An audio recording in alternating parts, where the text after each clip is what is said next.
当你采到第一朵蘑菇或有了第一个发现时，四下里看看，它们都是成簇生长的。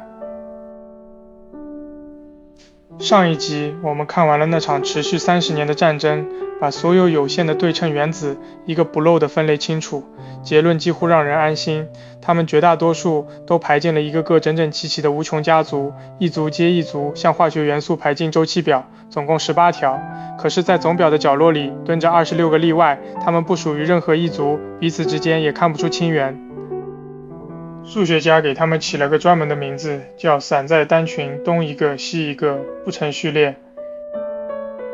这一集我们就来打开这只装着26个例外的盒子，而这个盒子有点像潘多拉的魔盒，一旦打开，里面的东西并不是一次到完，而是隔着几十年一个接一个的往外冒。最早的一批在1860年代就露过面，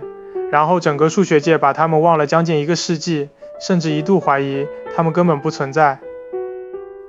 直到1965年，一声发令枪响起，此后10年，散在群接二连三地被找了出来，越找越多。我们跟着他们登场的顺序看4段的故事：一个存在性被否定过，后来又被平反的群；一个打破了清单已经完整这份自满的意外；一个握着宝石却打不开它的人；和一个把自己关进房间，原本打算算1年，结果1天就破了局的年轻人。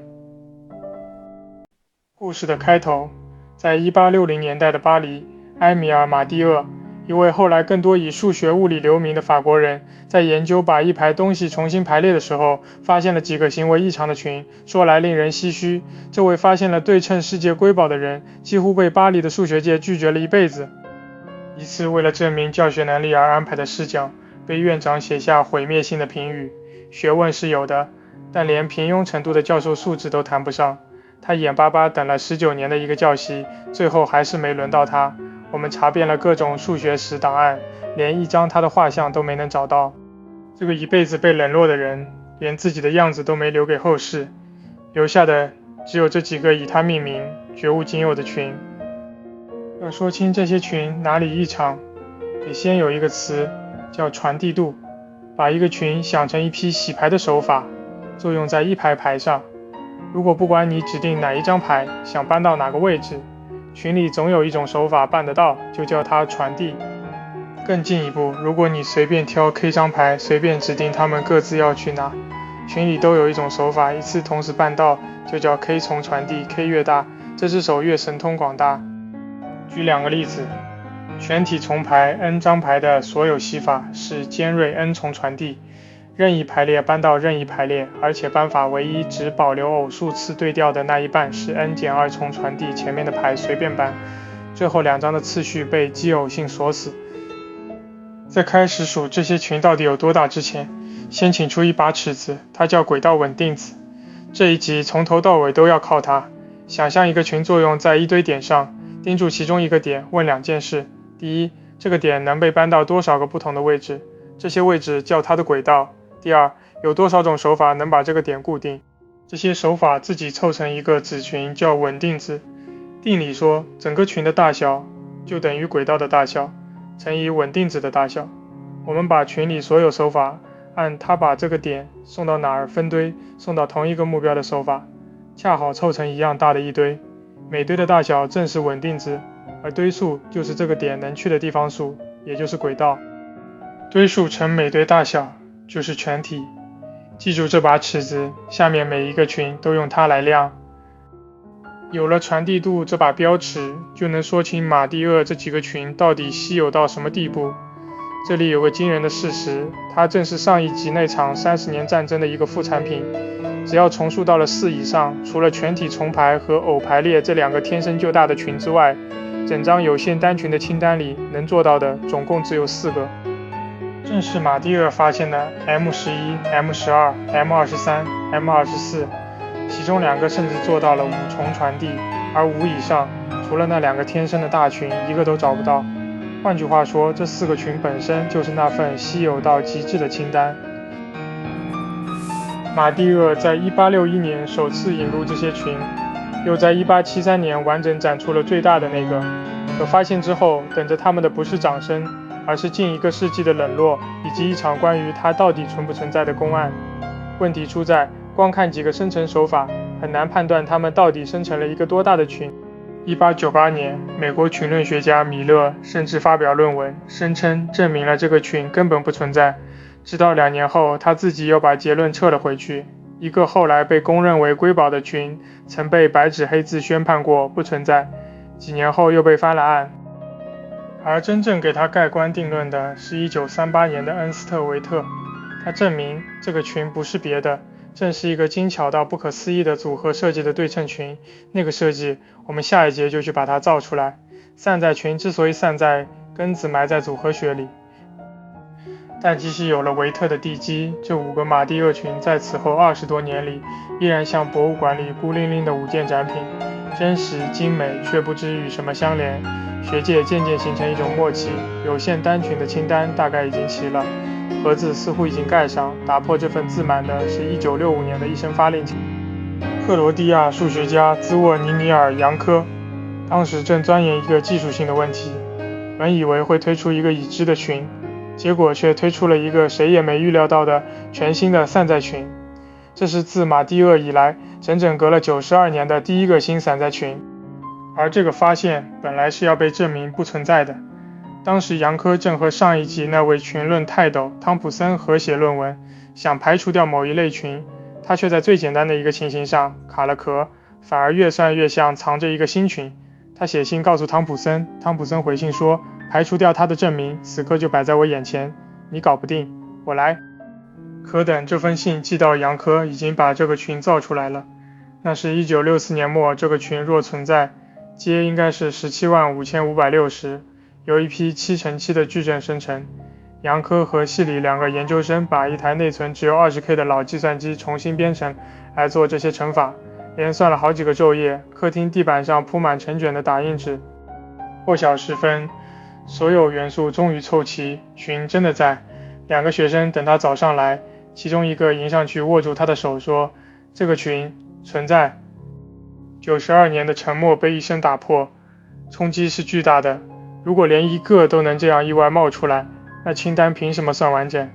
这个群像发令枪一样，把整个领域惊醒。此后短短10年，散在群一个接一个的被找出来，越找越多。潘多拉的魔盒被重新打开了，而且这一次没人再敢轻易说它是空的。维特那句这个群是某个设计的对称群，把散在群的特殊一路追到了一个纯组合的对象上，它叫斯坦纳系统。简单说，就是在一堆点上挑出一批固定大小的子集叫区组，使得任意指定 T 个点都恰好落在唯一一个区组里，不多不少，正好一个。指定的点越多，条件越苛刻。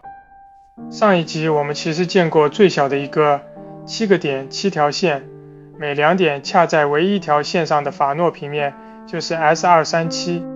马蒂厄那个最大的群背后是这个理念推到极限的版本 S5824 个点，区组是8个点的子集，专门有个名字叫8元组，而且任意5个点都恰好落在唯一一个8元组里。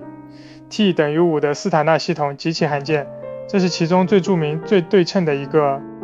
而它带着一个招牌数字，这样的8元组恰好有759个。759从哪来？我们用2条完全不同的路各数一遍。第一条路叫双计数，同一堆东西从2个角度各数一遍，2个数必然相等。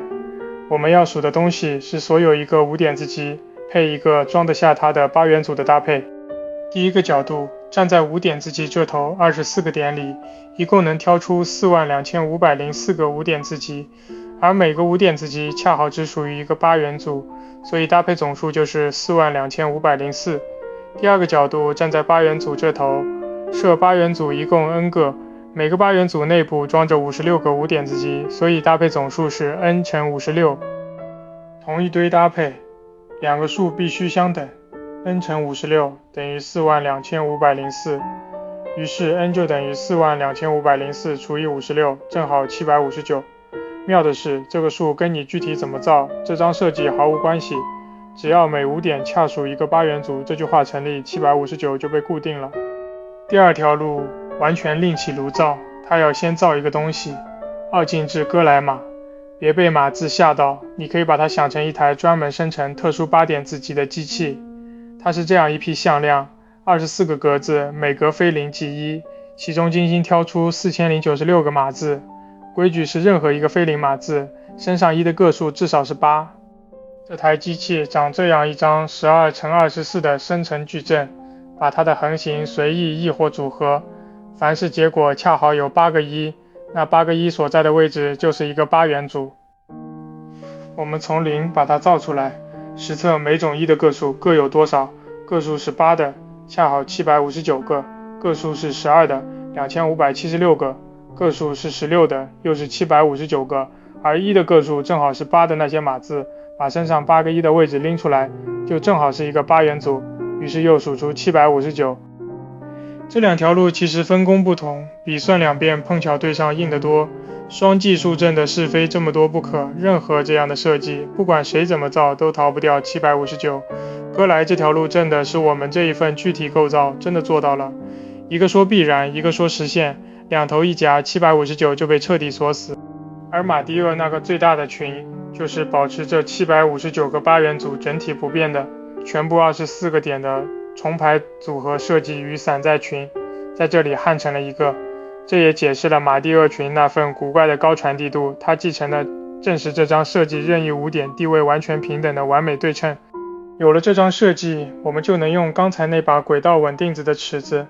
把马蒂厄群的阶一步步量出来。维特证过，保持这张设计的群在24个点上是5重传递的。我们先固定住3个点，轨道稳定子说整个群的大小等于3个点能去多少地方乘上固定住这3个点后剩多大。3个有序点能去的地方是24乘23乘22，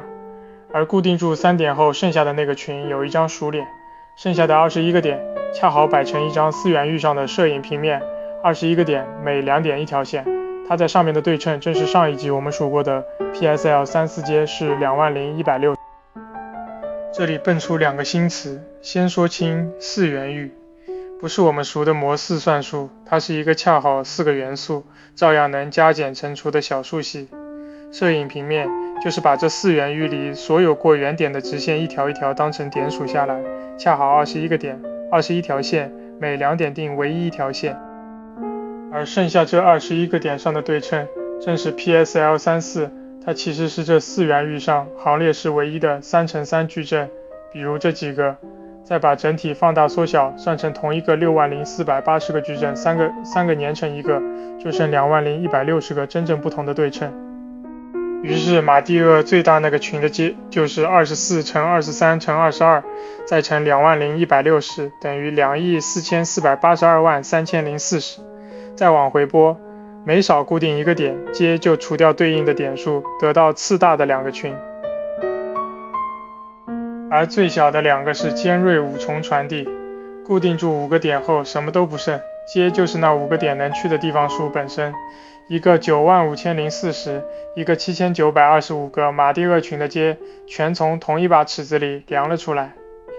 那个组合设计不只长出一个群，它还悄悄撑起了24维空间里最完美的一种球堆积，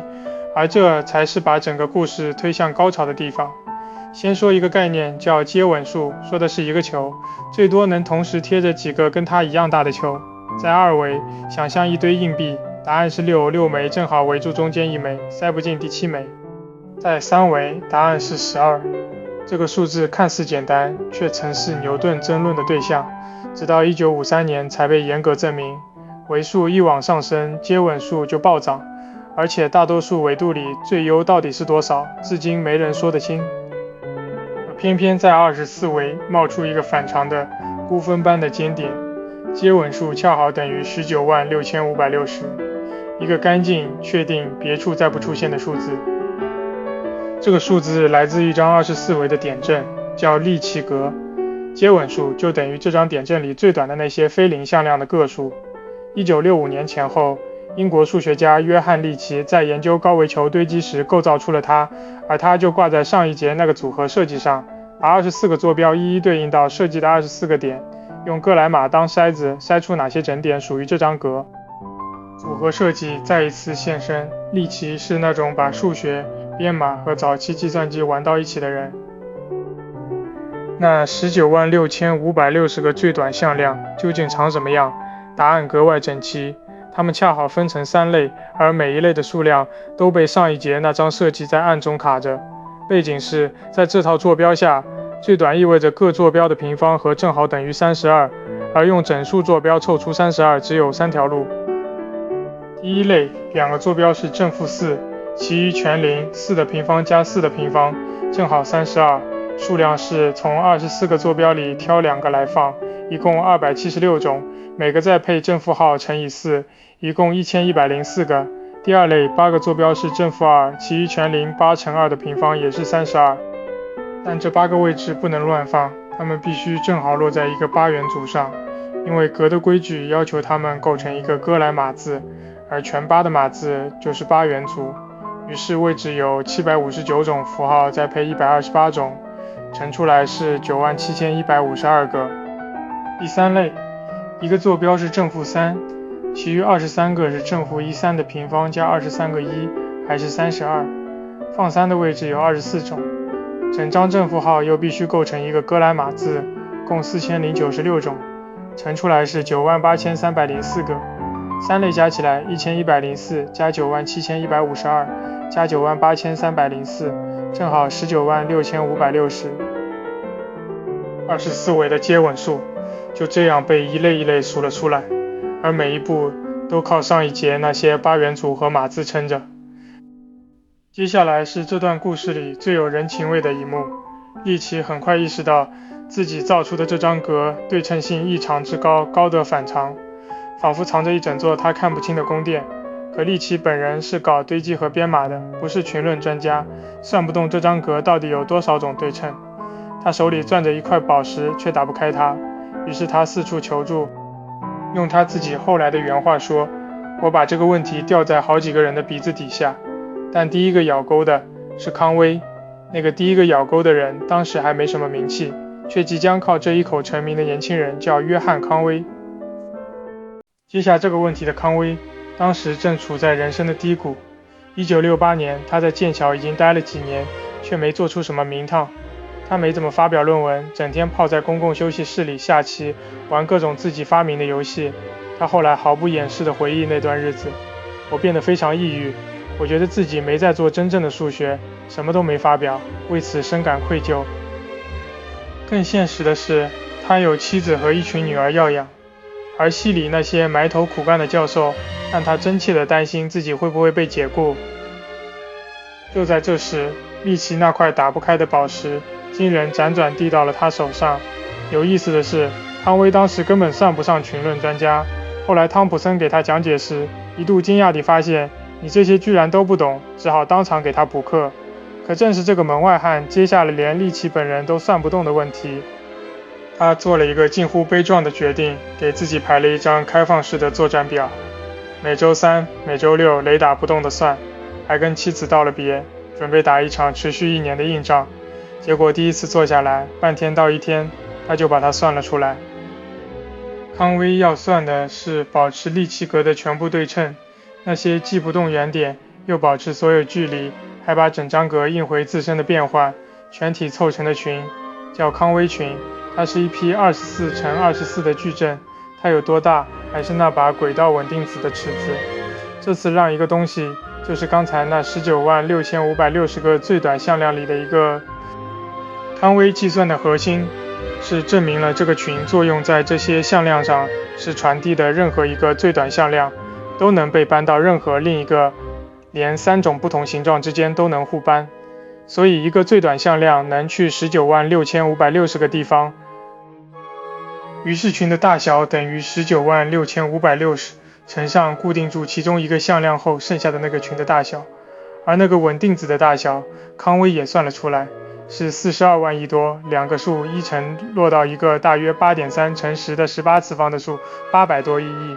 它的素因子分解和权威的群论图册逐位对得上。一个还在担心饭碗的年轻人，用大约1个周六，从一张24维的点阵里，用一把最朴素的尺子，量出了一个800多亿亿阶的对称群。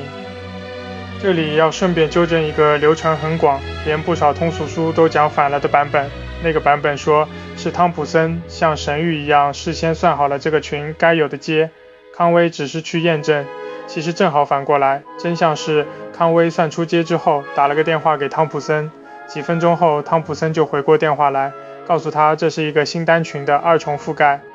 一个负责从24维里套出这个天文数字，一个几分钟内就反推出整座建筑的骨架。那时候数学圈里流传着一个玩笑，想找一个新的散在群，最好的办法就是打电话给汤普森，随口报一个数当群的街，看他怎么说。康威的这一算，掀开的不是一个群，而是一大簇。这个康威群本身带着一个小小的中心，把整张格整体反号，显然还是他自己，所以他严格来说还不是单群。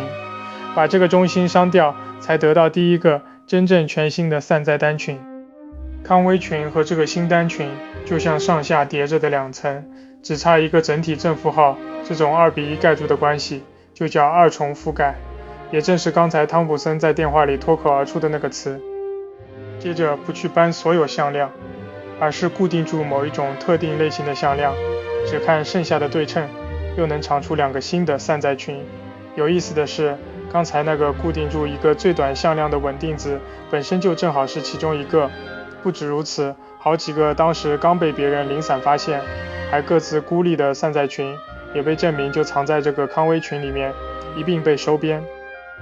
一天的计算，从盒子里一次倒出了一整个家族。这一算也彻底改变了康威本人，那个愧疚的游戏鬼一下子成了名。而更有意思的是，在同一个12个月里，他还做出了另外2件名垂青史的事。他用围棋的棋子在棋盘上手推出了生命游戏，每个格子只按几条极简的生灭规则同步演化，却能自发长出爬行的、震荡的，甚至能搭出一台完整计算机的复杂图案。同一年，他还从谁能在一局游戏里取胜出发，发明了一整套全新的数，大到能把所有实数无穷大无穷小统统装进去。困扰他多年的自我怀疑就在这一年被冲垮了。他后来给自己立下一条誓言：汝当停止忧虑与愧疚，汝当随心所欲。那个曾经为整天玩游戏而愧疚的人从此坦然了。用他的话说，玩游戏本身就是数学。回头看这一集，你会发现所有东西都在围着同一个数字打转，24。这不是巧合，它是把马蒂厄、利奇、康威3段故事焊成一条线的那颗钉子。马蒂厄群是24个点上的对称，它的表示是这些点的置换、离散看得见，利奇格活在24维的空间里。而康威群是保持利奇格的对称，它的表示是24×24的矩阵，连续可乘。而其中最关键的一点是，马蒂厄那个最大的群就坐在康威群里面，它正是康威群中那部分只把24个坐标轴换来换去，别的不动的对称。从头到尾都是同一组24，设计的24个点，利奇格所在的24维，康威群的24×24点为矩阵，同一个24出现了3次。从马蒂厄那被否定过又平反的5个，到杨科的一声发令枪，再到康威一天倒出的一大簇盒子，一旦打开，散在群就一个接一个的往外冒，名单越拉越长，到最后这份名单在26这个数字上停住，而这26个散在群之间藏着一条耐人寻味的分界，它们中的绝大多数26个里的20个最终都被发现是同一个模群身上的零件。数学家给这一组起了个温暖的名字，叫快乐家族，而剩下的6个则是连这个模群都收不进肚子的彻底的化外之群。